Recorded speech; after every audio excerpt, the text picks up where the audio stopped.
सो हम लोग अभी है ना नया टॉपिक स्टार्ट करेंगे।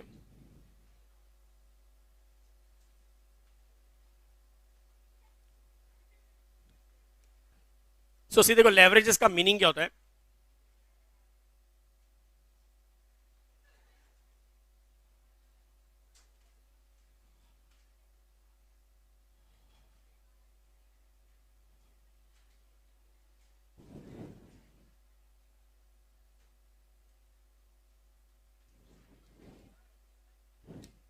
सी एक मिनट पहले देख लो इधर,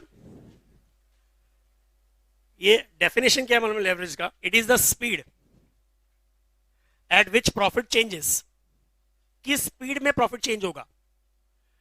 ड्यू टू फिक्स्ड कॉस्ट। मैं आपको इसका मीनिंग एक एग्जांपल से समझाता हूं। समझो हम लोग 1000 यूनिट बेच रहे हैं अभी एट 10 रुपीज ईच, तो सेल्स 10,000 होगा। ठीक है, फिर अच्छा, जो भी खर्चे होते हैं ना, कॉस्ट, वो दो टाइप के होते हैं। एक होता है वेरिएबल कॉस्ट और एक फिक्स्ड कॉस्ट। वेरिएबल कॉस्ट मतलब क्या? जो कॉस्ट क्वांटिटी के साथ चेंज होते रहता है। क्वांटिटी अगर 10% बढ़ेगा तो कॉस्ट भी 10% बढ़ेगा। क्वांटिटी 5% कम होगा, कॉस्ट भी, तो क्वांटिटी के साथ चेंज होगा, उसको कौन सा कॉस्ट बोलते हैं? वेरिएबल। और जो कॉस्ट क्वांटिटी बढ़ा तो भी यही, क्वांटिटी कम हुआ तो भी यही, तो उसको बोलते हैं फिक्स्ड कॉस्ट। अभी अगर समझो मैं एग्जांपल लेता हूं, द टेक्स्ट बुक कॉस्ट, जो टेक्स्ट बुक जो प्रिंट करानी पड़ती है, ये हमारे लिए कॉस्ट लगता है। ये वेरिएबल कॉस्ट होगा कि हमारा फिक्स्ड कॉस्ट होगा? Variable cost.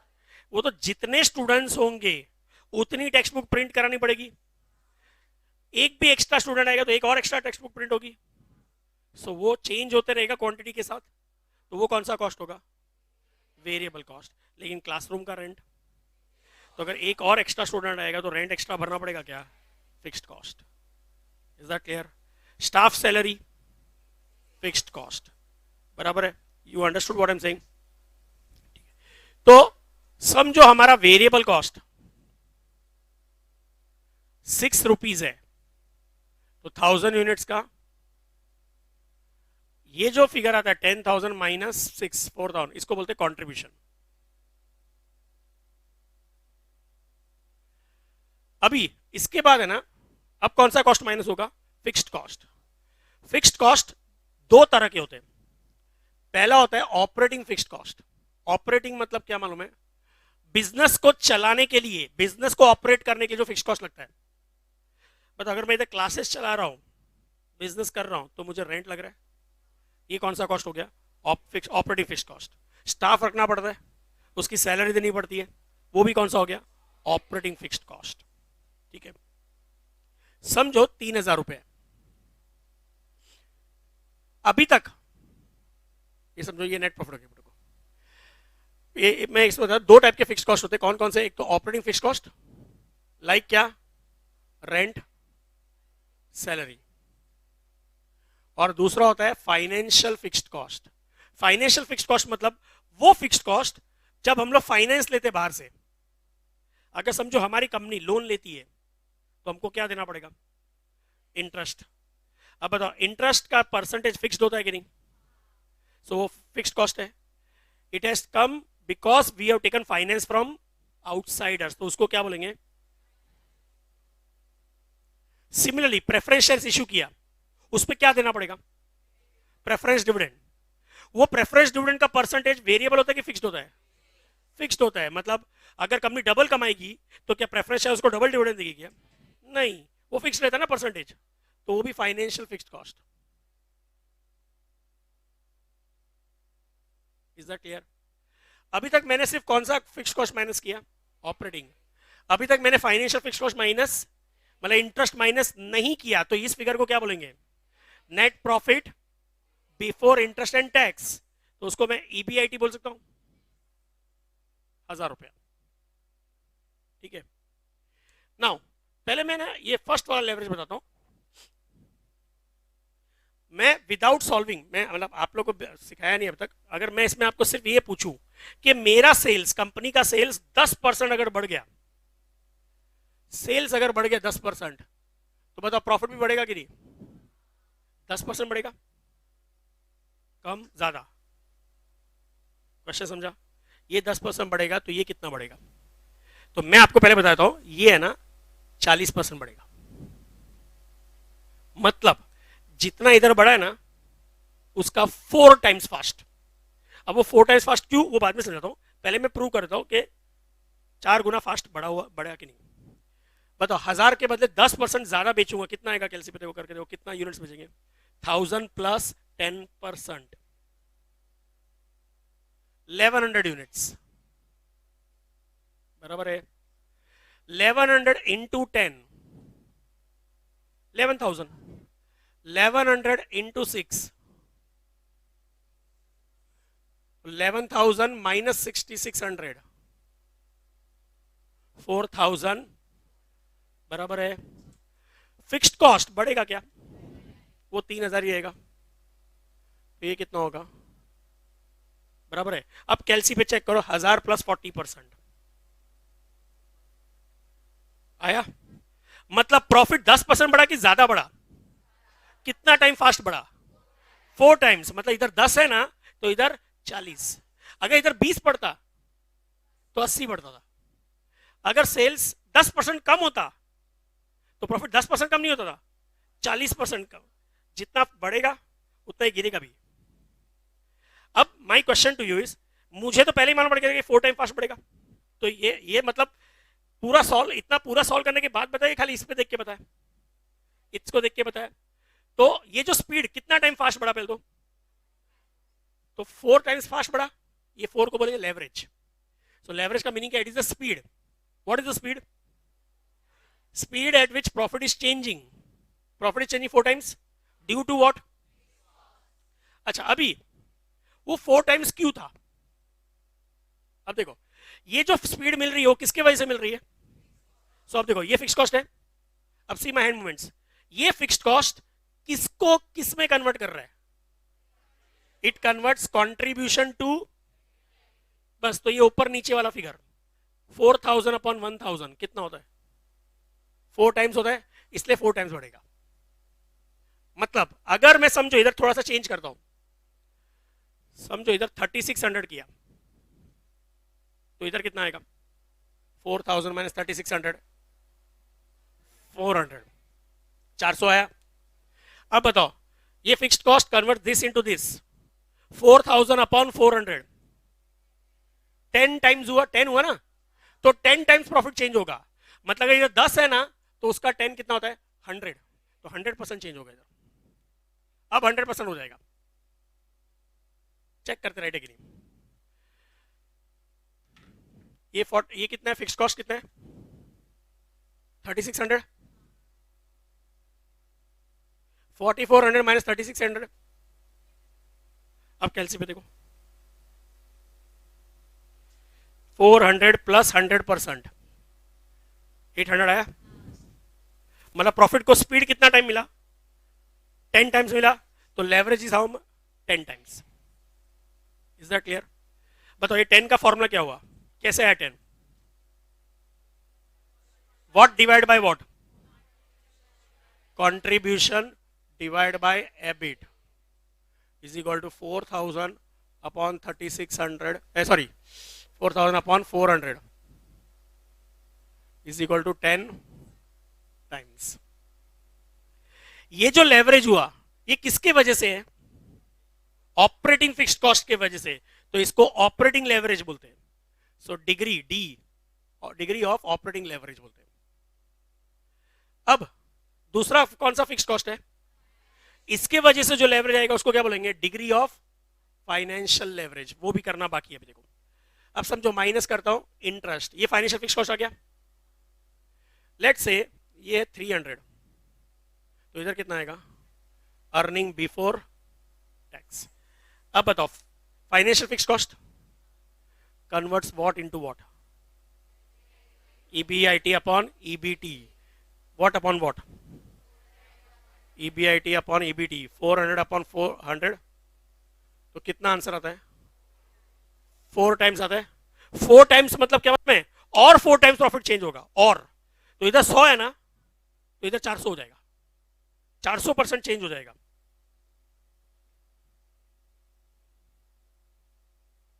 इसका भी 4 टाइम फास्ट। तो देख लो, इंटरेस्ट सेम रहेगा, इधर कितना आएगा, अब कैलसी पे करो, 100 प्लस 400%। आ रही है? अब देखो इससे मतलब क्या हुआ, ऊपर सेल्स कितना चेंज हुआ, प्रॉफिट कितना चेंज हो गया, 400%। बहुत फास्ट चेंज हुआ। लेकिन इसका मतलब उल्टा भी है ना, ये 10% गिरा तो प्रॉफिट 400% भी गिरेगा, बराबर है? ये समझा लेवरेज? अच्छा, नाउ टेल मी, ये कौन सा फर्स्ट लेवरेज हो गया, ऑपरेटिंग लेवरेज, और दूसरा, अब दोनों की वजह से कंबाइंड लेवरेज, कंबाइंड। ये 10 टाइम्स है, ये 4 टाइम्स है, तो कंबाइंड कितना होगा, नहीं 40 प्लस नहीं होगा, मल्टीप्लाई होगा।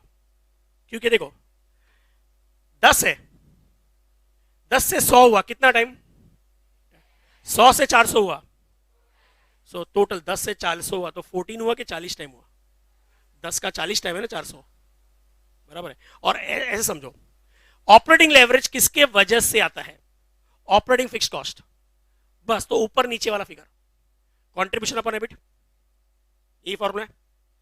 Financial leverage financial fix cost की वजह से आता है, ऊपर नीचे वाला फिगर, एबिट अपॉन ईबीटी, यही है। तो कंबाइंड लेवरेज किसके वजह से आएगा, दोनों की वजह से आएगा, तो दोनों के ऊपर नीचे वाला फिगर मतलब कंट्रीब्यूशन अपॉन,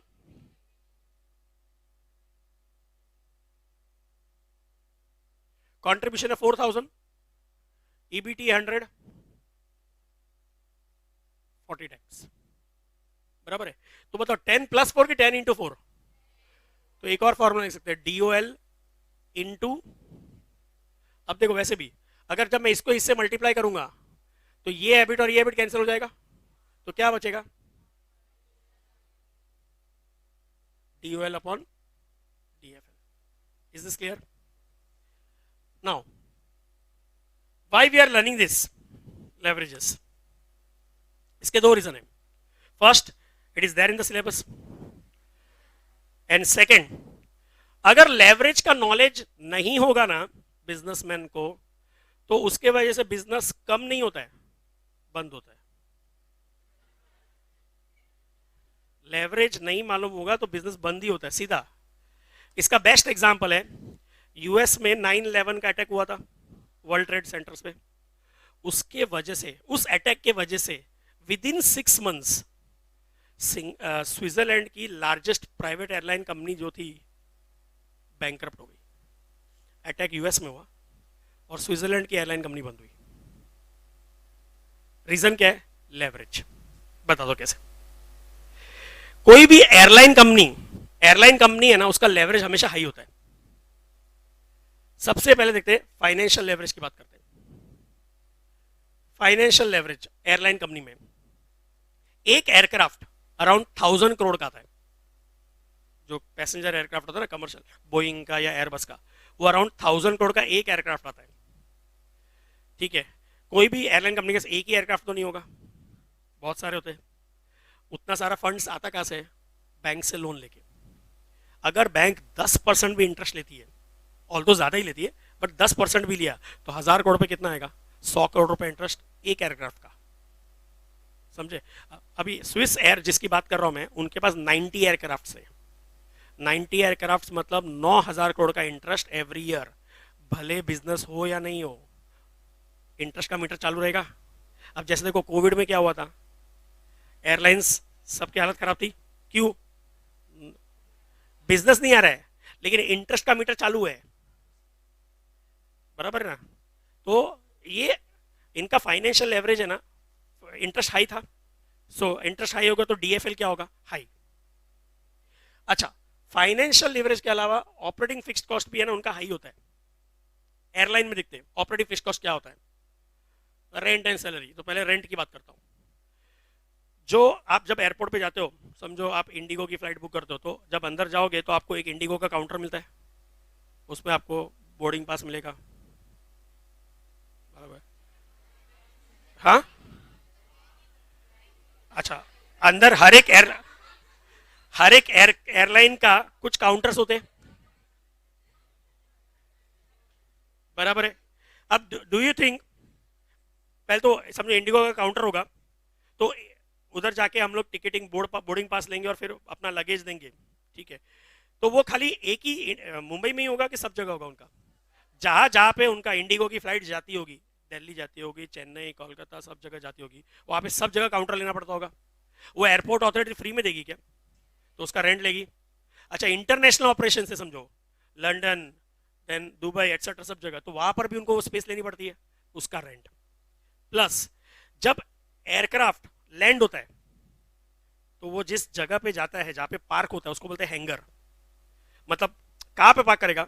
जहां पे उसको जगह दिखी वहां पे नहीं कर सकता, उन लोग की रिजर्व रिजर्व स्पेस होगी, वो hanger again airport authority free में देगी क्या? तो उनका रेंट लगता है। तो अगर समझो इंडिया में 50 एयरपोर्ट है, और समझो से एयर इंडिया का 50 जगह बिजनेस हो रहा है, और आउटसाइड इंडिया यूएस में, यूके में, जर्मनी, फ्रांस, ये सब मिले और 50 जगह, 100 जगह उसका बिजनेस चल रहा है, तो 100 जगह स्पेस लेनी पड़ती है, एयरक्राफ्ट की भी और उसके जो स्टाफ की भी। तो ये सब का रेंट लगता है ह्यूज। Then next, salary. कितने स्टाफ होते हैं? स्टार्टिंग विद द एयरक्राफ्ट में pilots, then crew members, then ground staff होता है।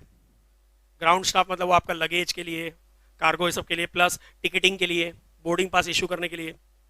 उसके अलावा उनका कॉल सेंटर होता है, कॉल सेंटर का भी और स्टाफ होगा, प्लस हेड ऑफिस होगी, हेड ऑफिस में भी एम्प्लॉयज होंगे, डायरेक्टर्स होंगे, एमडी होंगे, सबकी सैलरी लगेगी, बराबर है? हाँ, तो इतने सारा आदमी रखेंगे तो उनकी सैलरी लगेगी। So again that is a huge cost. So उनका है ना, ऑपरेटिंग फिक्स कॉस्ट भी हाई होता है और फाइनेंशियल फिक्स कॉस्ट भी हाई होता है। तो डीओएल भी हाई होता है और डीएफएल भी। एक एयरलाइन बिजनेस में वेरिएबल कॉस्ट क्या होता है? सिर्फ एक ही वेरिएबल कॉस्ट होता है, फूड। यस, मैंने क्या बताया, वेरिएबल कॉस्ट मतलब क्या? जरा जितना बड़ा उतना एक्स्ट्रा कॉस्ट, बराबर है? तो फूड का ही कॉस्ट है। अगर एयरक्राफ्ट में 100 पैसेंजर बुक हुए तो 100 फूड पैकेट देने पड़ेंगे, 101 हुआ तो एक और देना पड़ेगा। वो जितने पैसेंजर बढ़ते जाएंगे उतने फूड पैकेट बढ़ते जाएंगे, तो वही एक वेरिएबल कॉस्ट है। और वो फूड पैकेट उनके लिए बहुत सस्ता पड़ता है क्योंकि वो बल्क में बाई करते हैं। तो उनके लिए मैक्सिमम समझो, अगर आपको अगर समझो मुंबई मुंबई दुबई वाली फ्लाइट की टिकट की, ठीक है, समझो 10,000 रुपया उसका फ्लाइट का चार्जेस है, ठीक है, उसमें है ना फूड पैकेट का सिर्फ 100 रुपये लगता है। मतलब उनका सेलिंग प्राइस जो 10 रुपया है ना, वो 10,000, ये 10,000, ये कितना? 100 रुपया। कॉन्ट्रीब्यूशन कितना? 9,900 रुपया। 10,000 की चीज बेचने पे 9,900 उनको कॉन्ट्रीब्यूशन मिल रहा है। उसके बावजूद भी सारी एयरलाइंस लॉस मेकिंग है। क्यों मालूम है? क्योंकि ये मार देते हैं उन लोगों को। तो ये स्विस एयर की जिसकी बात कर रहा हूं ना, उनका जो डीसीएल है, डीसीएल, डीओएल और डीएफएल 90 टाइम्स से भी ऊपर था। 90 टाइम्स, जैसे इधर आंसर कितना है? 40 है ना, उनका 90 से भी ऊपर था। समझो मैंने 90 लिया। 90 का मतलब क्या होता है मालूम है? अगर ऊपर 1% बढ़ेगा ना सेल्स, 1%, तो प्रॉफिट कितना बढ़ेगा? 90 टाइम फास्ट 90% बढ़ जाएगा, बराबर है? लेकिन वही 1% गिरेगा तो 90% गिर जाएगा, बराबर है? अब स्विस एयर का है ना मेजॉरिटी बिजनेस है ना यूरोप टू यूएस था।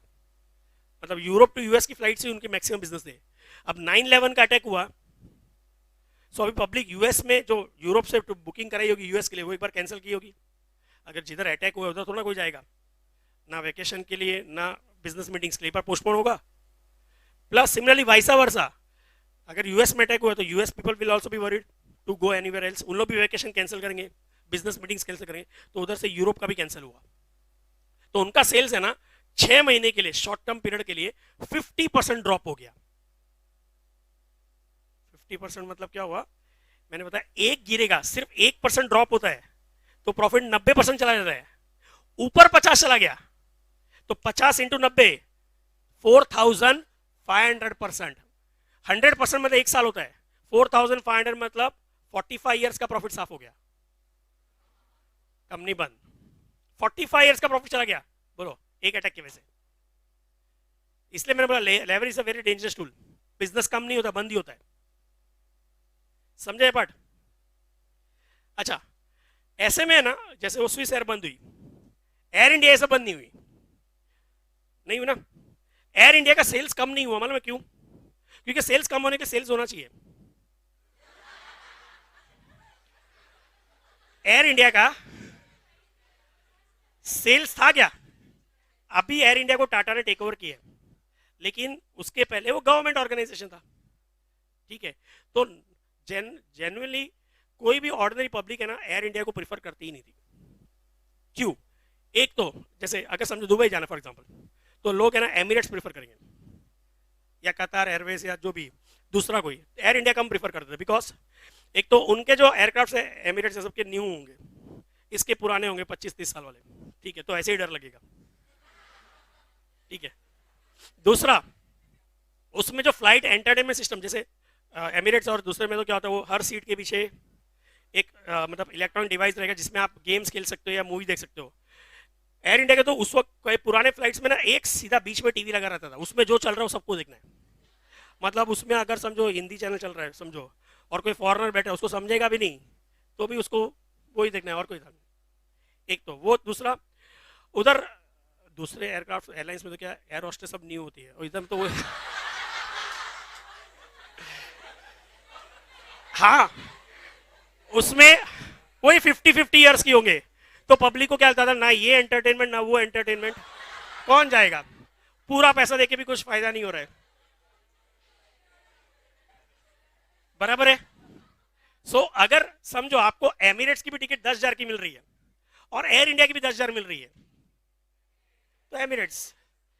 तो एयर इंडिया कौन प्रीफर करता था मन में? अगर उस डेस्टिनेशन पे कोई और फ्लाइट नहीं जा रही है या दूसरी फुल हो गई तो ही लोग प्रीफर करते थे। तो बहुत कम होता सेल्स, और मोस्टली ब्यूरोक्रेट्स ही करते थे, क्योंकि गवर्नमेंट ऑर्गेनाइजेशन है। सो गवर्नमेंट ने अपने सारे एम्प्लॉयज को, जितने भी गवर्नमेंट ऑफिसर्स, उनको कंपलसरी बोला था कि आपको एयर इंडिया से ही जाना है, और उसका टिकट कौन भरता था? गवर्नमेंट। तो मतलब जेन्युइन सेल्स बहुत कम होता था, और जितना भी लॉस है, गवर्नमेंट कंपनी थी, जो भी लॉस होता था गवर्नमेंट रिपे मतलब अंदर फंड कर देती थी, इसलिए वो बंद नहीं हुई। That is one of the reasons. But other private companies, private airline company like Singapore airlines, उन लोग क्यों नहीं बंद हुए? फर्स्ट रीजन, जैसे स्विस एयर का तो majority business US and Europe था, लेकिन सिंगापुर एयरलाइंस का मेजॉरिटी बिजनेस यूएस नहीं है, उनका यूएस में भी है, एशिया में भी है, सिंगापुर और ऑस्ट्रेलिया, ये सब जगह भी है। तो उनका सेल्स है ना, यूएस वाला थोड़ा अफेक्ट हुआ डेफिनेटली, लेकिन उनको भी मालूम है लेवरेज की वजह से क्या होगा, 1% भी गिरेगा तो प्रॉफिट बहुत फास्ट गिरता है। तो उन्होंने क्या किया, सेल्स को गिरने नहीं देना था। तो समझो यूएस के वजह से लेट से 1 लाख पैसेंजर कम हुए, तो अभी 1 लाख पैसेंजर कहीं से तो लाने हैं। तो उन्होंने उसको क्या किया, मतलब जैसे एयरलाइन इंडस्ट्री का ना लेवरेज हाई होता है, वैसे 5 स्टार होटल इंडस्ट्री का भी लेवरेज हाई होता है। कैसे? 5 स्टार होटल के लिए जो पहले तो सबसे पहले जिधर कंस्ट्रक्शन होता है लैंड, वो सबसे क्रीम जगह पे होगा या प्रीमियम जगह पे होगा। जैसे समझो अगर मुंबई की बात करें तो नियर टू एयरपोर्ट या नियर टू बीच, मतलब नरीमन पॉइंट, ये सब जगह, तो सब लैंड एक्सपेंसिव होता है, thousands of crore of rupees. फिर उस पर कंस्ट्रक्शन कॉस्ट, फिर अंदर बेस्ट ऑफ द इंटीरियर करना पड़ता है, तो वो सब हजारों करोड़ रुपए खर्चा होता है एक 5 स्टार होटल कंस्ट्रक्ट करने के लिए। वो पैसा भी बैंक से लोन लेंगे, समझो अगर 2,000 करोड़ भी लगा तो 2,000 करोड़ पे 10% इंटरेस्ट, 200 करोड़ रुपए इंटरेस्ट। भले कस्टमर आए या नहीं आए, 200 करोड़ का मीटर चालू है। तो कोविड में वही उनको भी हालत खराब हुई, होटल ऑक्यूपेंसी डाउन, लेकिन इंटरेस्ट चालू था, ठीक है। तो एक तो हो गया डीएफएल हाई, क्योंकि इंटरेस्ट हाई हो गया। दूसरा, उनके लिए भी ऑपरेटिंग फिक्स कॉस्ट हाई होता है। उनके यहाँ पे भी जो स्टाफ रखते हैं, भले कस्टमर नहीं भी आएंगे, वो स्टाफ को निकाल तो नहीं सकते ना, तो उनको सैलरी तो देनी पड़ेगी। सो अगेन 5 स्टार होटल का भी है ना कम लेवरेज बहुत क्या होता है, हाई, तो उनके लिए भी प्रॉफिट बढ़ेगा भी फास्ट, गिरेगा भी फास्ट। तो सिंगापुर एयरलाइंस ने क्या किया, एयरलाइन की भी हालत खराब थी और होटल इंडस्ट्री की भी हालत खराब थी, तो उन लोग ने, सिंगापुर एयरलाइंस ने सिंगापुर की 5 स्टार होटल के साथ टाइप किया कि देखो आप भी मर रहे हो, हम भी मर रहे हैं, बराबर है। तो उन लोगों ने क्या किया, इधर रखा, बोला कि ना देखो वेरिएबल कॉस्ट उनका भी बहुत कम है। 5 स्टार होटल के लिए वेरिएबल कॉस्ट क्या होता है कि समझो आपका पर नाइट, समझो रूम का रेंट है 10,000 रुपीज, उसमें वेरिएबल कॉस्ट कितना होता है उनमें, सिर्फ इलेक्ट्रिसिटी कॉस्ट, कि अगर वो रूम ऑक्यूपाइड होगा तो एसी चलेगा, लाइट चलेगी, बस वही कॉस्ट लगता है। For them it will be hardly 100 rupees per day. तो अगर वो 10,000 भी चार्ज करते हैं ना तो 100 रुपये खर्चा हो रहा है, 9,900 रुपये कॉन्ट्रीब्यूशन है। फिर भी ये बहुत ज्यादा होता है ना, इसके लिए उन लोग भी लॉस मेकिंग रहते हैं। तो उनके साथ टाइप क्या किया कि देखो आपका भी 100 रुपये वेरिएबल कॉस्ट है, मेरा भी 100 रुपये वेरिएबल कॉस्ट है, एग्जाम्पल, ठीक है। इन्होंने बोला कि ना स्कीम रखी इंडिया के लिए, Mumbai to Singapore to and fro travelling and 3 nights stay in a 5 star hotel, 25,000 rupees, 25,000 रुपये रखा, जिसमें 12,500 होटल वाला लेगा, 12,500 एयरलाइन वाला लेगा, बराबर है। तो उनको क्या होगा, वेरिएबल कॉस्ट के ऊपर आ रहा है, सेल्स नहीं गिरेगा, बराबर है। अब इसमें क्या हो गया, 25,000 रुपए में सिंगापुर जाना आना और 3 night stay in 5 star hotel, इससे महंगा तो महाबलेश्वर होता है। तो पब्लिक सब क्या कर ले, सिंगापुर। मतलब जिसको देखो इंडिया में, इंडिया से अगर मुंबई से अगर वीकली 2 फ्लाइट जाती थी सिंगापुर, वीकली 6 फ्लाइट हो गई खाली मुंबई से, वैसे ही चेन्नई से, वैसे ही कोलकाता से। तो जस्ट इमेजिन कितने नंबर ऑफ फ्लाइट्स एक्स्ट्रा गए, तो एक्स्ट्रा पैसेंजर्स मिले, तो जो उधर का सेल्स कम हुआ था ना वो इधर कवर हो गया, इसीलिए वो सब उनका सेल्स नहीं गिरा, सेल्स नहीं गिरा तो प्रॉफिट नहीं गिरा, इसलिए बच गए उन लोग। अभी जैसे अभी करंटली क्या हो रहा है देखो, अब कोई मालदीव सब कैंसिल कर रहे हैं, फ्लाइट के प्राइसेस गिर गए, बराबर, सबके प्राइसेस गिर गए ना। तो अभी अगर कोई समझो मालदीव जाता है उसको सस्ता पड़ेगा, हाँ, लेकिन गाली पड़ेगी वो अलग बात है, क्योंकि अभी now it is a matter of pride for the country, so genuinely कोई भी नहीं जाएगा, ठीक है। Plus considering the situation that उन लोग ने, मतलब मालदीव्स वाले के प्रेसिडेंट ने और रिलेशन खराब कर दिया, मतलब डम तो थे ही उन लोग, प्रेसिडेंट भी डम होगा पता नहीं था। ही इज ओपनली सेइंग कि मतलब देखो उसने वो क्या था, आज की तारीख में एशिया में 2 मेजर सुपर पावर्स है, इंडिया एंड चाइना, ठीक है। अभी तक हमेशा मालदीव्स को इंडिया ने हेल्प किया, मतलब बीच में मतलब कई साल पहले ना टेररिस्ट लोग ने अटैक कर दिया था मालदीव्स पे, कुछ 100 टेररिस्ट, तो ऑलमोस्ट उधर का पूरा मालदीव्स ही कैप्चर कर लिया था। उस वक्त इंडिया ने अपनी आर्मी भेज के उनको मारा था और मालदीव्स को फ्री किया था, ठीक है।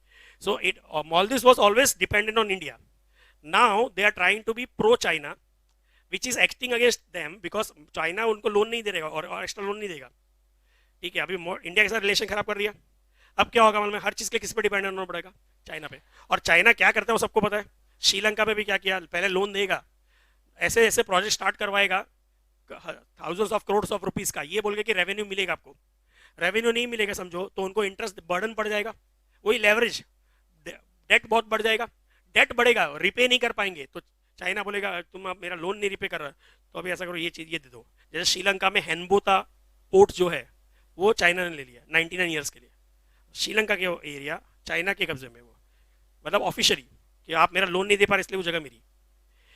चाइना क्यों कर रहा है वो, क्योंकि China wants to encircle India, कि समझो in event of future war उसको इंडिया को अटैक करना है, तो अभी श्रीलंका का में पोर्ट मिल गया, मालदीव्स में भी मिल जाएगा, ऊपर पाकिस्तान है, इधर बांग्लादेश से भी कर रहा है बात, तो वो पूरा सर्कल कर रहा है, ऊपर तो ऐसे ही सर्कल्ड है, नीचे भी करने की कोशिश कर रहा है।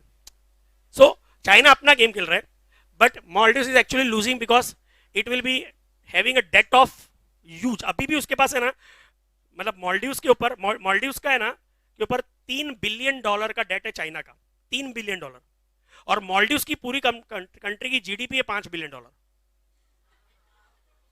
Just imagine 60% of the GDP वो लोन एक कंट्री से लिया है, और लेगा तो फुल्ली उसकी बात माननी पड़ेगी, नहीं दिया तो बोलेगा चलो मालदीव्स वाले ये सारे आइलैंड, हाँ ये सारे आइलैंड हमको चाहिए, यहाँ पे हम लोग हमारी आर्मी रखेंगे, तो मानना पड़ेगा उसको।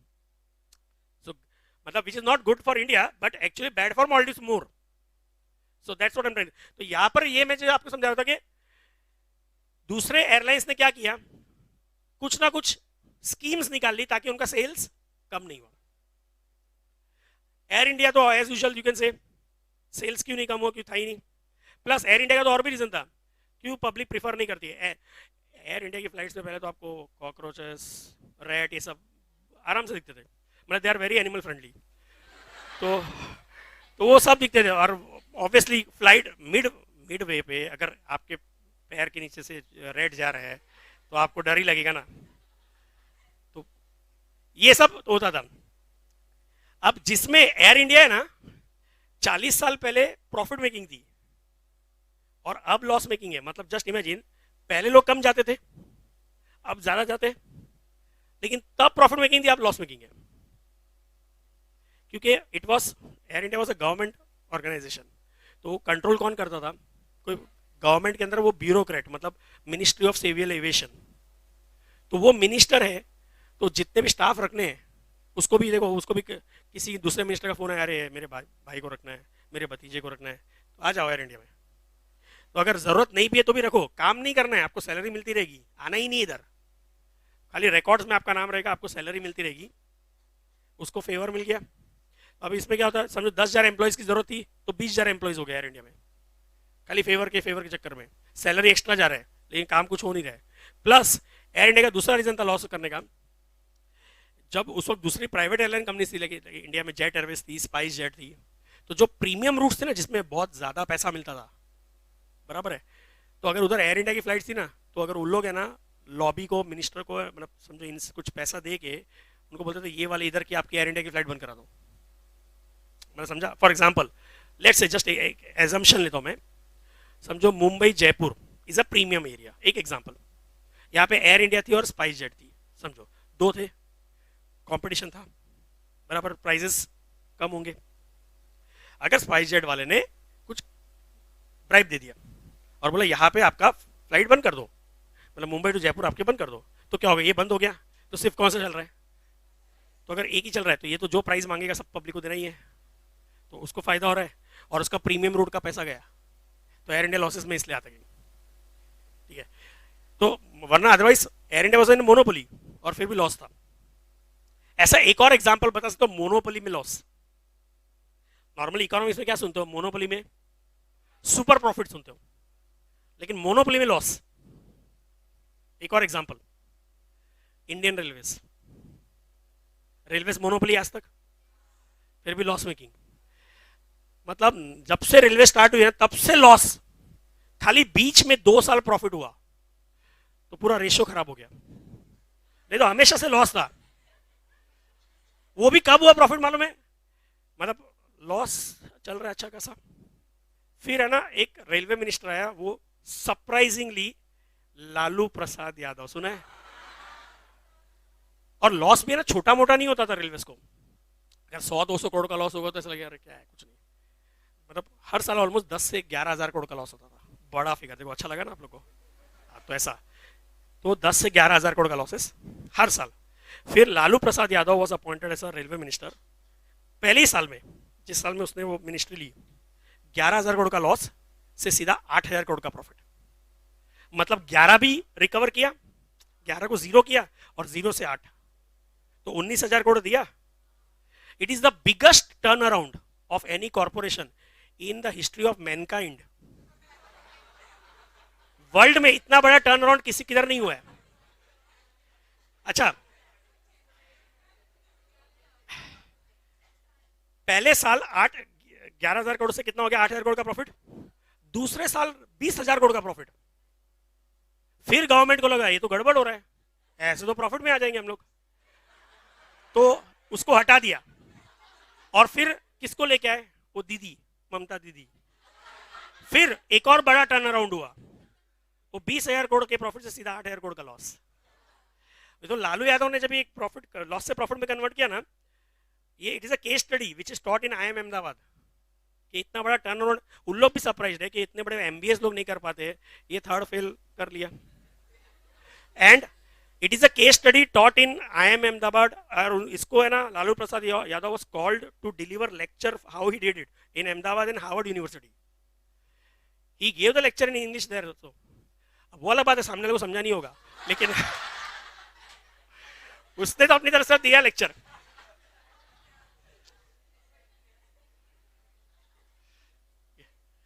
और उसने ना खाली क्या किया मालूम है, उसने एक ही चीज सिंपल किया, वो लॉस से प्रॉफिट करने का एक ही तरीका, मतलब क्या था समझो, बिफोर हिम टेकिंग ओवर, समझो सेलिंग प्राइस 100 रुपया।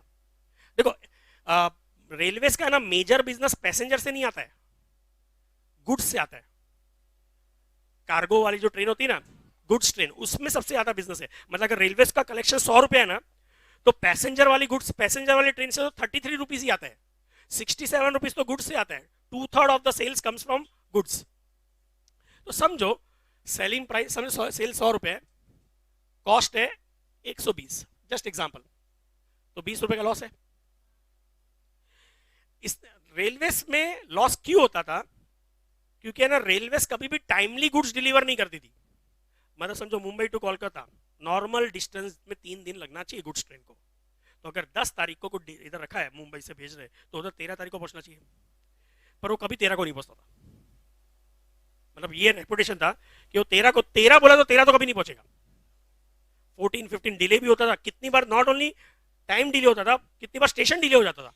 मतलब मुंबई टू कोलकाता के लिए भेजा है, समझो 20 डब्बे, पीछे के 5 डब्बे में सब दूसरा भी है जो भी कोलकाता जाना है, लेकिन बीच में क्या हुआ, इंजन चेंज हुआ, उसने पीछे के 5 डब्बे लेके चला गया चेन्नई, और फिर रेलवे वाले उनको बोलते थे कि यार गलती से आपका चेन्नई चला गया, अब चेन्नई से ले लो आप, लोग कोलकाता वाला आदमी चेन्नई जाके गुड्स लेके आएगा। तो इसलिए ना maximum businessman used to prefer roadways. इसलिए देखो कितने सारे ट्रक से स्टील सीमेंट ये सब आता था, क्यों? क्योंकि एटलीस्ट रिलायबल है, पहुंचाएगा तो सही बराबर। लालू यादव ने क्या किया, उसने ना उस वक्त स्टील कंपनीज की, जो भी स्टील कंपनीज थी, सीमेंट कंपनीज होंगी, या और भी जो गुड्स वाली कंपनी है जो जिनको ट्रांसपोर्टेशन के लिए चाहिए, उन सब के कंपनी, टाटा स्टील समझो, सीमेंट में एसीसी, गुजरात अंबुजा सीमेंट, ये सारे जितने भी कंपनीज के जो टॉप मोस्ट ऑफिसर्स है, उनकी मीटिंग बुलाई और उनको एश्योर किया कि भाई अगर आपको 3 दिन बोला तो 3rd डे पे मिलेगा उधर, ठीक है, और अगर नहीं मिला, लेट मिला, तो railways will pay you fine, कि हम आपको टाइमली डिलीवर नहीं कर पाए तो हमारी गलती, इसलिए हम कंपनीज को फाइन देंगे। तो उस बेसिस के, उस एश्योरेंस के बेसिस पे उनको बिजनेस मिल गया, वॉल्यूम मिल गया। अब वॉल्यूम में क्या होता है, रेलवे का है ना, वॉल्यूम में कोई एक्स्ट्रा खर्चा नहीं है। समझो अगर बॉम्बे टू कोलकाता जा रही है ट्रेन, गुड्स ट्रेन, 20 डब्बे लेके जा रही है, उसके बदले अगर डबल मिल गया, 40 भी लेके जाएगी, तो क्या फर्क कॉस्ट लगने वाला है? वो तो जाना तो वही है, ट्रैक बिछा हुआ है, ट्रेन जाएगी इंजन लेके, बराबर है। खाली इंजन क्या होगा, एक की वजह से 2 इंजन चाहिए, बट और कोई कॉस्ट नहीं है, वो तो नेग्लिजिबल कॉस्ट, पर वॉल्यूम डबल मिल गया। तो अब क्या हो गया, सेल 100 रुपए के बजाय 200 हो गया, कॉस्ट कुछ ज्यादा नहीं बढ़ा, समझो 130 हो गया, प्रॉफिट कितना हो गया? तो देखो loss has converted to profit, ये किया, ठीक है, ये समझा? तो दैट वाज द रीजन कि वो इतना फास्ट जंप होके प्रॉफिट में कन्वर्ट हुआ। ये सब जो भी है, भले रेलवे बोलो, एयरलाइन बोलो, ये सब में बहुत पैसा इन्वेस्ट होता है, रेलवेज में भी। अभी बुलेट ट्रेन है, एक बुलेट ट्रेन को बनाने में कितना कॉस्ट लग रहा है? You know what is the cost of bullet train? मतलब उसकी ट्रैक्स अलग होंगी, बुलेट ट्रेन ये वाले ट्रैक्स पे नहीं चल सकती है, क्योंकि वो बुलेट ट्रेन है ना, एक्चुअली में ना उसका कंसेप्ट क्या, वो ट्रैक्स पे चलती ही नहीं है, वो एक्चुअली देखा है तो हवा पे चलती है।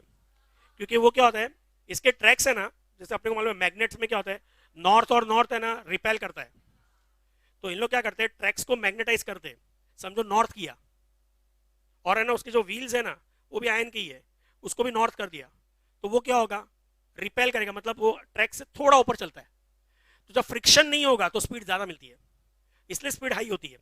तो वो ये ट्रैक्स पे नहीं चल सकते, अदर ट्रैक्स बनाने पड़ेंगे, लैंड एक्वायर करना पड़ेगा, क्योंकि यहाँ से जो भी जगह जाएगी वो सबके बीच में जो जो, समझो किसी का फार्म होगा, किसी का घर होगा, वो सब तोड़ तोड़ के सब एक्वायर करना पड़ेगा लैंड, उसका कॉम्पेंसेशन देना पड़ेगा, ट्रैक्स बिछानी पड़ेगी और फिर चलेगी। तो it will cost around 2 lakh crore rupees, 2 lakh crore रुपए लगेगा, which Japan has giving us a loan of that amount at only 1% interest per annum. तो that is because उनको बिजनेस मिल रहा है और हमको क्या मिल रहा है, 1% पे बहुत रीजनेबल कॉस्ट पे मिल रहा है। मतलब अपना कॉस्ट कितना होगा, 2000 करोड़ रुपए, 2 लाख करोड़ तो देगा कौन, जापानीज गवर्नमेंट, हमको तो 1% इंटरेस्ट देना साल का, तो 2000 करोड़ अपना कॉस्ट लगेगा। लेकिन the master stroke with this is, first it will connect from Mumbai to Gujarat, और उस बीच में ना वो सारे इंडस्ट्रियल एरियाज को कवर करेगा। मतलब कौन कौन से, जैसे बीच में वापी आएगा, बड़ोड़ा, तो ऐसे जो इंडस्ट्रियल एरियाज है ना उन सबको कवर करेगा।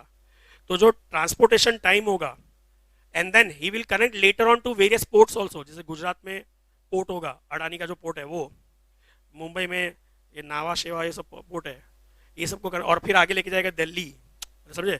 So the business which government will earn from this bullet train, you know how much it is, मतलब वो जो मास्टर स्ट्रोक है कि पहले खाली बुलेट अहमदाबाद तक नहीं जाएगी, फिर आगे भी जाएगी। तो जब वो फुल फ्लेज पे हो जाएगा ना, तो it will generate a business to India of more than 40 lakh crore per year. 40 lakh crore. और सामने कॉस्ट कितना लग रहा है? 2000 करोड़। 2 लाख करोड़ तो वन टाइम है, चलो मैं वन टाइम भी लिया 2 लाख करोड़, इधर 40 लाख करोड़ पर ईयर है और उधर 2 lakh crore one time cost है। There is a lot of difference और नॉट? सो इवेंचुअली तो it will be good only ना।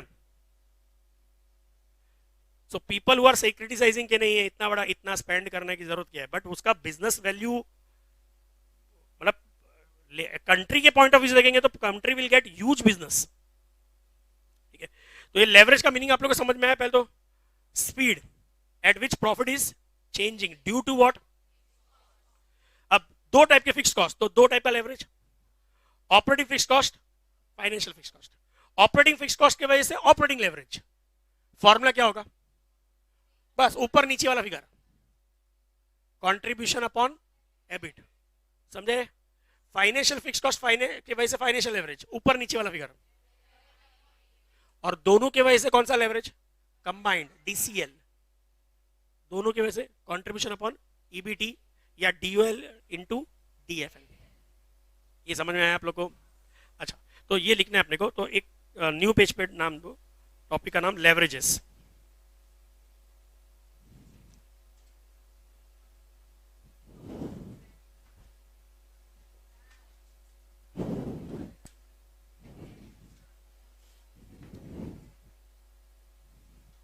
लेवरेजेस टॉपिक का नेम, और पहले डेफिनेशन लिखना है अपने को, ये नया टॉपिक है।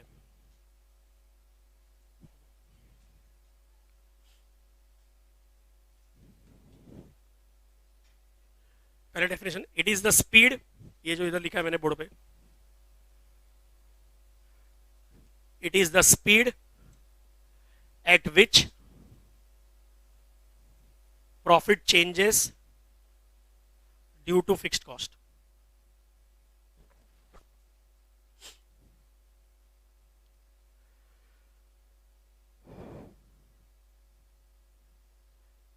It is the speed at which profit changes due to fixed cost.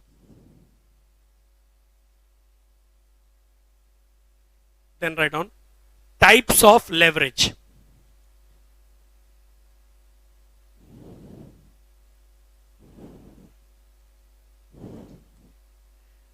Types of leverage. हाँ, अब एक मिनट देखना,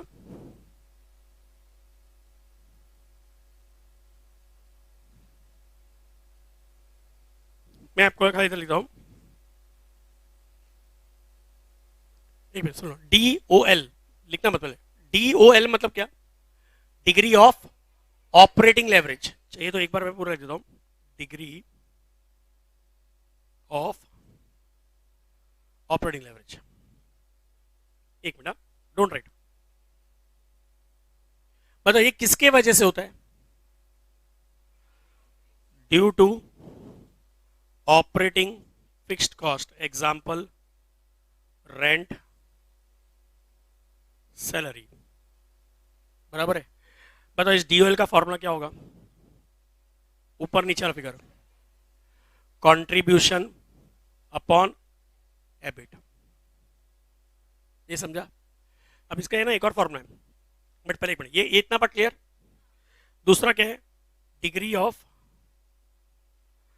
फाइनेंशियल लेवरेज, इसको बोलते हैं DFL। ये किसके वजह से होता है? फाइनेंशियल फिक्स्ड कॉस्ट, एग्जाम्पल, बराबर है? DFL का फॉर्मूला क्या होगा? ऊपर नीचे वाला फिगर, मतलब एबिट अपॉन ईबीटी। तीसरा, degree of combined leverage, DCL। किसके वजह से? बोथ। इसका फॉर्मूला क्या होगा? कंट्रीब्यूशन अपॉन ईबीटी, या दूसरा फॉर्मूला क्या होगा? DOL इंटू DFL, बराबर है। अच्छा अब है ना एक और चीज देखो, एक और फॉर्मूला है DOL DFL DCL का।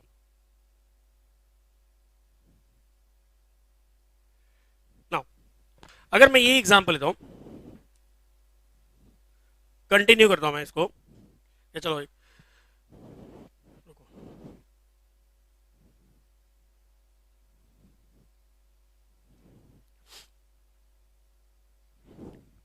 चलो इधर मैं आपको पूछता हूं, समझो मेरा सेल्स 1000 यूनिट्स है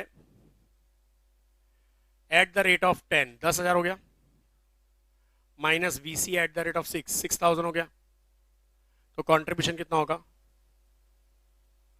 माइनस फिक्स्ड कॉस्ट समझो 3000 है, 1000 एबिट, माइनस समझो इंटरेस्ट है 800 EBT, माइनस समझो टैक्स किया 20% टैक्स है, तो 200 का 20% 40, तो 160 अर्निंग आफ्टर, ठीक है।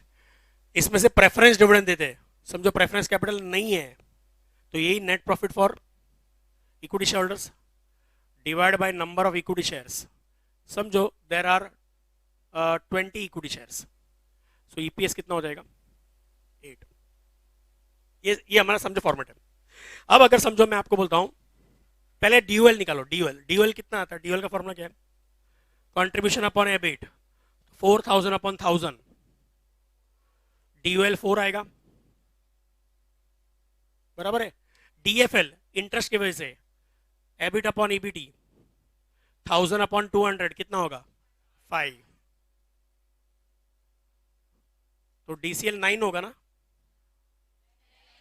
मल्टीप्लाई 20, बराबर है।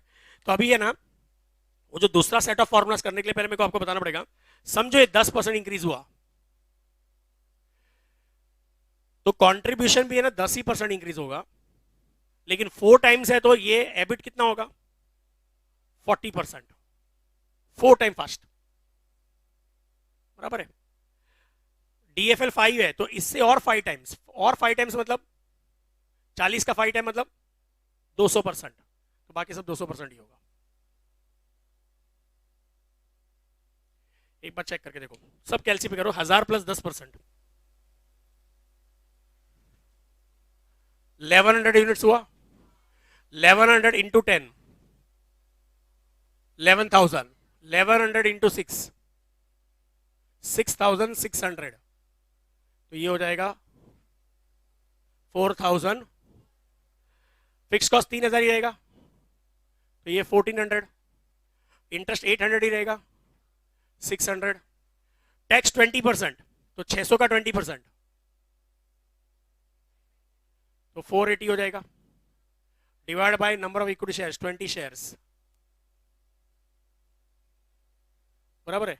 अब कैलसी पे जस्ट चेक करो, 4000 प्लस 10% ये होता है कि नहीं 4400, 1000 प्लस 40% ये 1400 आया, इधर 200 प्लस 200%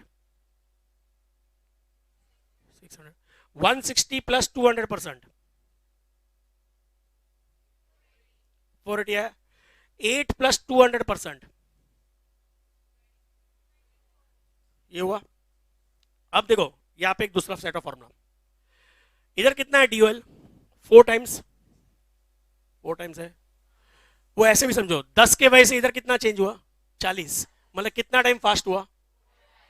अब बताओ 4 कैसे आया इधर परसेंटेज लेके, इज इट 10 डिवाइड बाय 40 कि 40 divide by 10, 40 divide by 10 will be 4, 40% किसका चेंज है,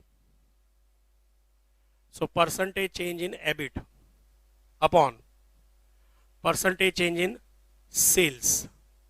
नाउ सेल्स का भी 10% है और कंट्रीब्यूशन का भी 10% है, तो ये वाला परसेंटेज लो या ये वाला लो, एक ही बात है ना, तो it is percentage change in sales और कंट्रीब्यूशन, ये फॉर्मूला।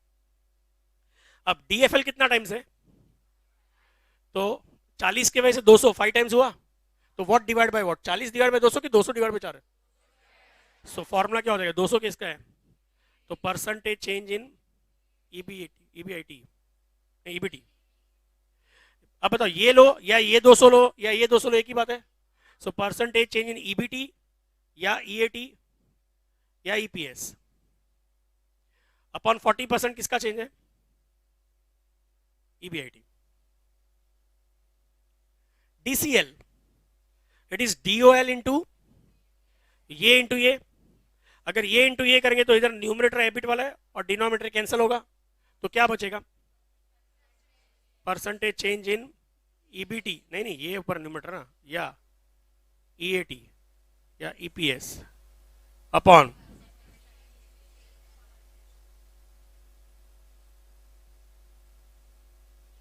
मतलब परसेंटेज चेंज इन ईपीएस कितना है? 200%। परसेंटेज चेंज सेल्स कितना है? 10%। 200 डिवाइड बाई 10 20 आएगा डीसीएल।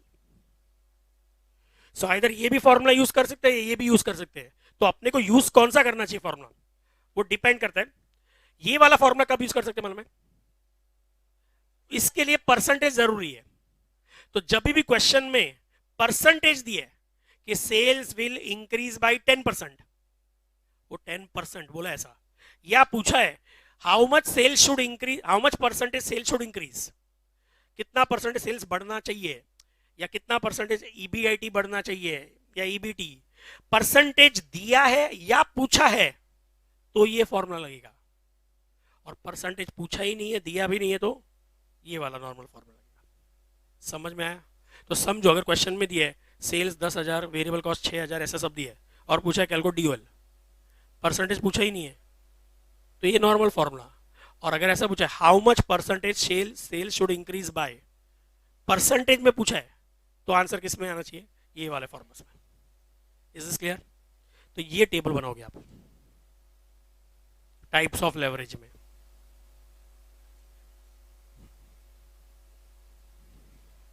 तो वो सब नहीं, ये सब नहीं करना है, सिर्फ ये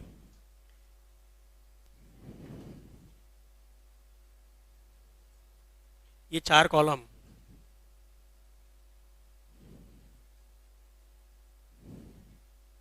अच्छा बिफोर राइट एक और चीज है, मेरा स्पेस रह गया, आप लोग 5 कॉलम करना, या 5 कॉलम भी नहीं तो इधर लिखता हूं, इधर लिखवा दूंगा। सुनो एक बार, लेवरेज मतलब क्या? लेवरेज मतलब मैंने आपको बताया बढ़ेगा भी फास्ट और गिरेगा भी फास्ट, तो रिस्क कम होगा कि ज्यादा होगा? सो लेवरेज मतलब रिस्क हो गया। सो अगर क्वेश्चन बोला है कैलकुलेट फाइनेंशियल रिस्क, मतलब आपको क्या कैलकुलेट करना पड़ेगा? DFL. Calculate business risk, DOL. Calculate total risk, DCL. तो आप लोग क्या करोगे जब ये लिखोगे डिग्री ऑफ ऑपरेटिंग लेवरेज, इधर ही ब्रैकेट में लिख देना बिजनेस रिस्क, इधर फाइनेंशियल रिस्क और इधर टोटल रिस्क।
ये लिखा, और इधर इसमें लिखा ये बिजनेस रिस्क, इधर फाइनेंशियल रिस्क, और इधर टोटल रिस्क, ये सबने लिख दिया। और कब कौन सा फॉर्मूला यूज करना वो भी समझ में आ गया। परसेंटेज में पूछा है या परसेंटेज में दिया है तो ये, अदरवाइज ये। तो फ्रॉम द टेक्स्ट बुक,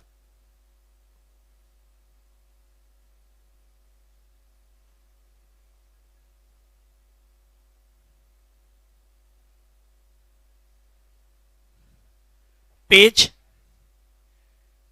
76,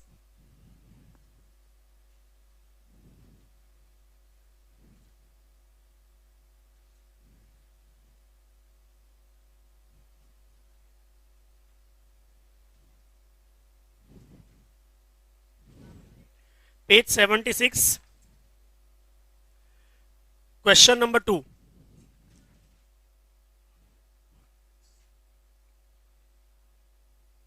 उसमें दो पार्ट है, ए और बी। पहले A part, find the operating leverage from the following data. Question 2, page 76, A part, operating leverage निकालना है। ठीक है, साथ में करो।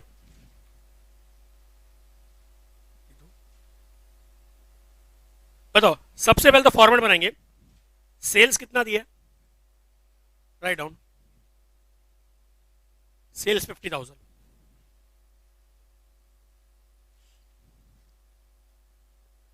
बताओ, हम लोग जो फॉर्मेट इधर बनाया था, सेल्स में से माइनस क्या करेंगे, वेरिएबल कॉस्ट। वेरिएबल कॉस्ट कितना बोला है, 60% बोला है, मतलब 60% ऑफ सेल्स। तो 50,000 का 60% 30,000।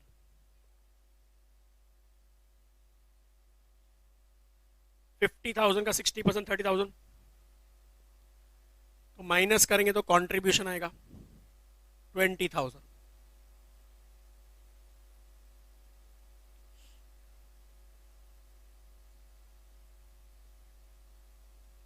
ये क्लियर। फिर माइनस करते फिक्स्ड कॉस्ट।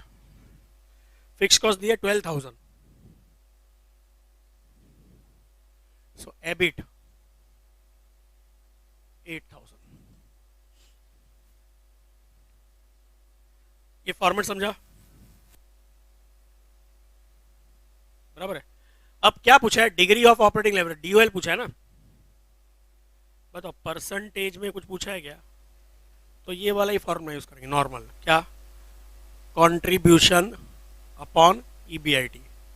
और देखो फॉर्मूला कैसे याद रखने का, test will remember. Operating leverage इसके वजह से आएगा, बस ऊपर नीचे वाला फिगर, कंट्रीब्यूशन अपॉन एबिट, ऐसा इजी है। कंट्रीब्यूशन है 20,000, एबिट है 8,000, 2.5 टाइम्स।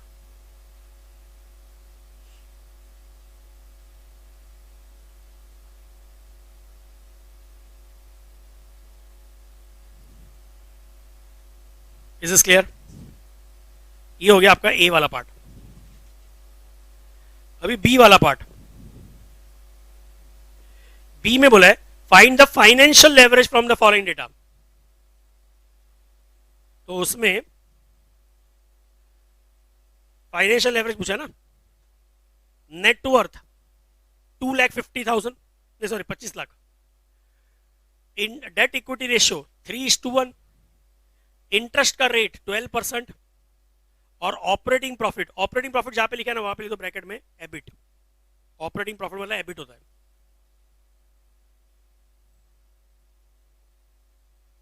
बेसिकली ऑपरेटिंग प्रॉफिट क्यों बोलते हैं, ऑपरेटिंग फिक्स्ड कॉस्ट ये है ना, इसके बाद वाला प्रॉफिट ऑपरेटिंग प्रॉफिट, इसको एबिट बोलते हैं। ठीक है, सो क्वेश्चन में क्या दिया है, एबिट दिया। ये एक बार देख लो पहले, 20 लैक्स माइनस क्या करेंगे इसमें से, इंटरेस्ट माइनस करेंगे, बिफोर इंटरेस्ट है तो एक मिनट, तो आएगा ईबीटी। वेट 1 सेकेंड, इंटरेस्ट निकालना है। इंटरेस्ट का परसेंटेज दिया है 12%, किस पे, जितना लोन होगा। तो बोलो किस पे अमाउंट आएगा, 12% किस पे आएगा, इंटरेस्ट 12% प्रॉफिट का होता है कि वो डिबेंचर का होता है? डिबेंचर के अमाउंट का 12% होगा ना, प्रॉफिट का तो नहीं होगा। तो वो डिबेंचर डेट का अमाउंट मालूम होना चाहिए ना। तो कैसे करना पड़ेगा, देखो वो जो डेट इक्विटी रेशो दिया है, डेट इक्विटी का फॉर्मूला होता है डेट अपॉन इस 3/1। एक मिनट देख लो। नेटवर्थ मतलब क्या होता है?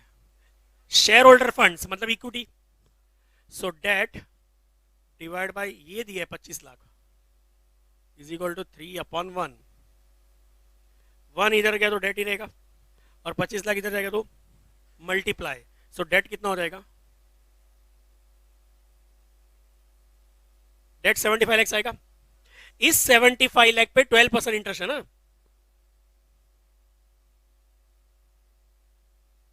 9 लाख इंटरेस्ट। सो 20 माइनस 9 11 लाख। ये समझा? एक मिनट, समझ में आया? अच्छा अभी क्या पूछा है? डीएफएल पूछा है ना।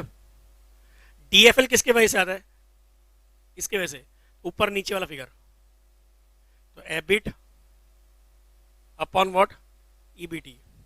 एबिट है 20 लाख, ईबीटी है 11 लाख। लाख लाख कैंसिल हो जाएगा, तो सिर्फ 20 डिवाइड बाई 11, 1.81 टाइम्स। समझा वो इंटरेस्ट कैसे आया? डेट इक्विटी यूज किया, डेट इक्विटी दिया 3:1। सो इक्विटी मतलब नेटवर्थ ही होता है 25 लाख। ये इधर जाएगा तो मल्टीप्लाई हो जाएगा 75 लाख। 75 लाख का लोन है, उस पर 12% इंटरेस्ट। 75 लाख पे 12%, 9 लाख। फॉर्मूला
समझे? सो अब देखो ऐसे क्वेश्चन नंबर 4। क्वेश्चन 4 में दिए a firm has sales of 75 lakhs, variable cost of 42 lakhs, fixed cost of 6 lakhs. It has 9% debt of 45 lakhs and equity of 55 lakhs. What is the firm's ROI? Return on investment मतलब return on capital employed, ये हमने ratio topic में किया था। Second, does it have a favourable financial leverage? फिर what is the operating financial and combined leverage? And last, if the sales drops to 50 lakhs, what will be the new EBT? ये 4 question पूछे। सबसे पहले तो सब में क्या बनाना पड़ेगा? Format. So right down question 466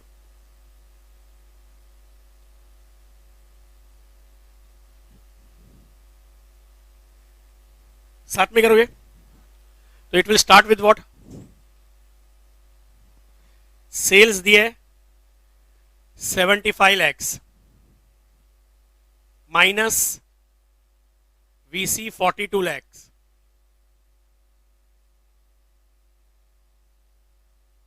so contribution 33 lakhs।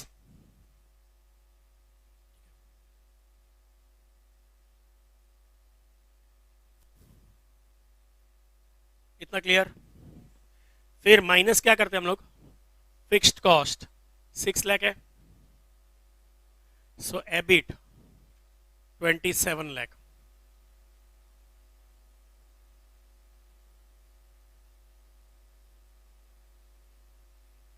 इतना क्लियर? फिर एबिट के बाद माइनस क्या होगा? अब इंटरेस्ट का अमाउंट कैसे आएगा? इन लोगों ने बोला it has 9% debt of 45 lakhs, तो 45 लाख का डेट है, उस पर 9% इंटरेस्ट,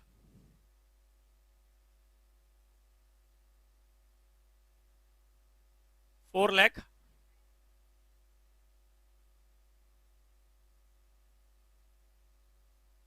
बराबर है। तो ईबीटी कितना हो जाएगा? 22,95,000।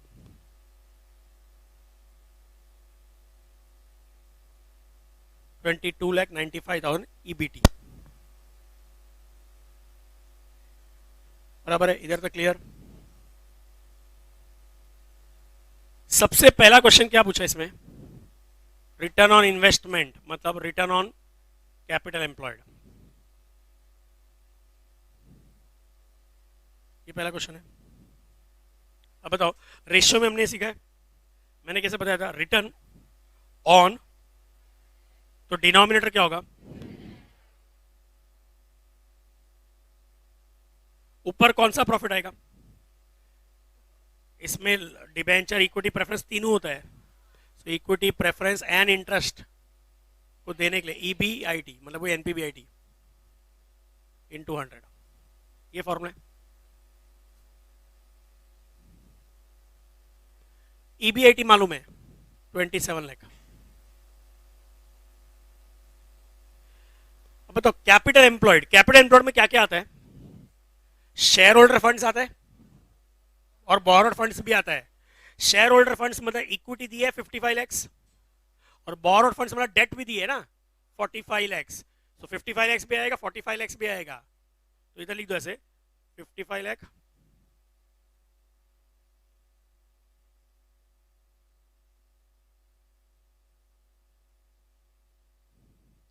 ये इक्विटी, ये डेट, ये दोनों ऐड होता है ना कैपिटल एम्प्लॉयड के लिए। तो 27 लाख अपॉन 100 लैक्स इंटू 100, 27%।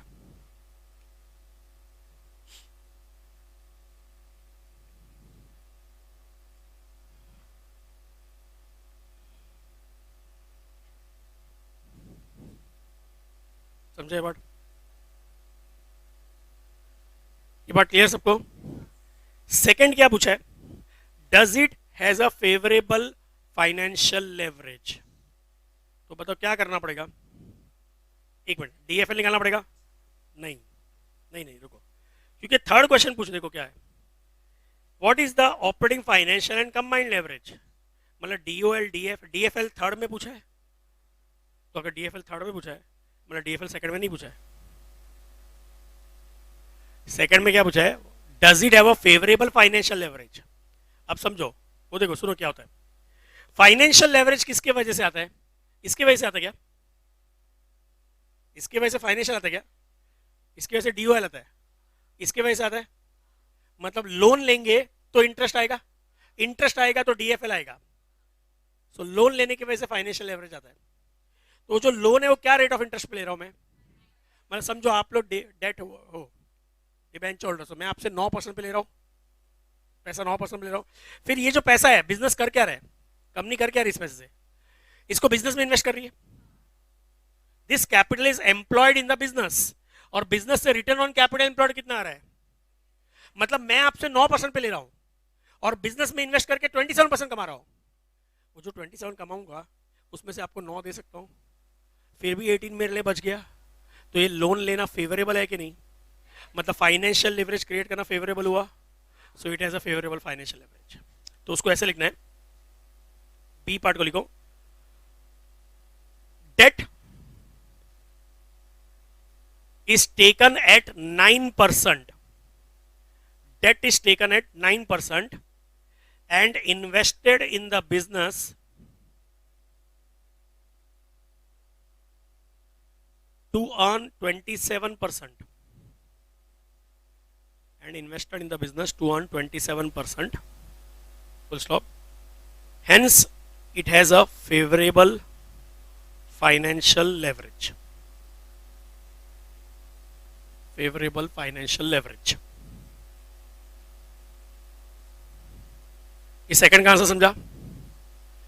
अब थर्ड में डीओएल डीएफएल डीसीएल निकालना है, तो अभी आप लोग को फॉर्मूला मालूम है, तो सॉल्व दिस थ्री।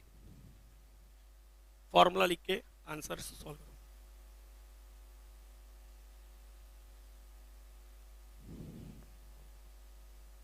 डीओएल पहले कंट्रीब्यूशन अपॉन एबिट ना, कंट्रीब्यूशन मालूम है, एबिट मालूम है।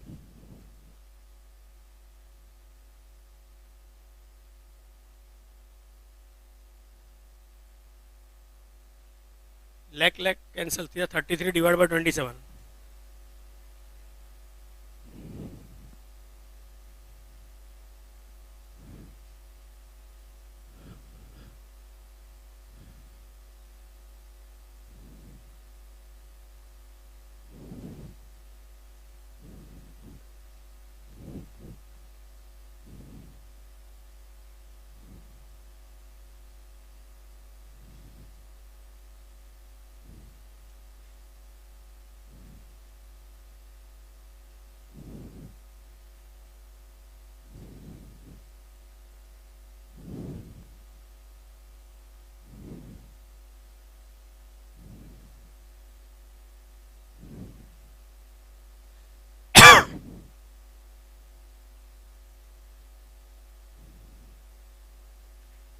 फर्स्ट का आंसर कितना है?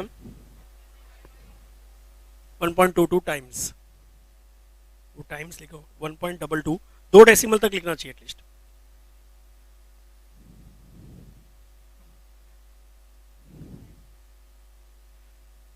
दो डेसिमल तक, एक तो 1.22 और आगे टाइम्स भी।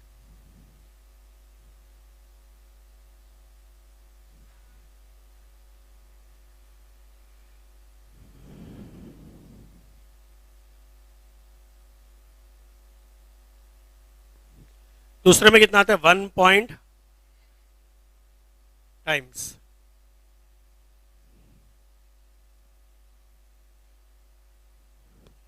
1.43 टाइम्स।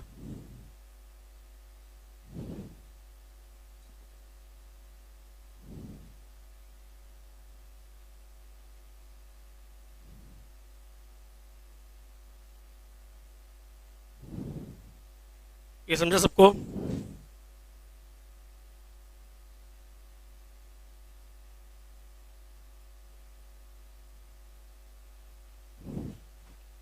और इसी में डी पार्ट क्या है? If the sales drops to 50 lakhs, what will be the new EBIT? अब देखो ये कैसे करने का। ये डी वाला पार्ट मतलब क्या बोल रहे, अगर सेल्स अभी 75 है ना, ये ड्रॉप होके 50 लाख हो गया, तो नया एबिट कितना आएगा? ये कितना आएगा, ये पूछा है। अब देखो कैसे करेंगे, ये हम लोग है ना इधर ही इसके बाजू में ही कर लेंगे, पहले देख लो उसके बाद। 75 लाख के सेल्स पे वीसी कितना है? 42। तो 50 लाख के सेल पे वीसी कितना होगा? क्या करना पड़ेगा? तो 50 इंटू 42 डिवाइड बाई 75, तो ये 28 हो जाएगा। 50 माइनस 28, फिक्स कॉस्ट तो सेम ही रहेगा। बस ये आंसर हो गया। न्यू एबिट पूछा था ना आगे, तो ये जो फॉर्मूला बना है ना, इसके बाजू में ही बना दो, और ऊपर लिख दो डी।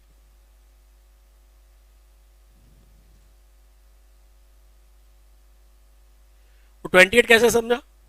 क्रॉस मल्टीप्लाई करके।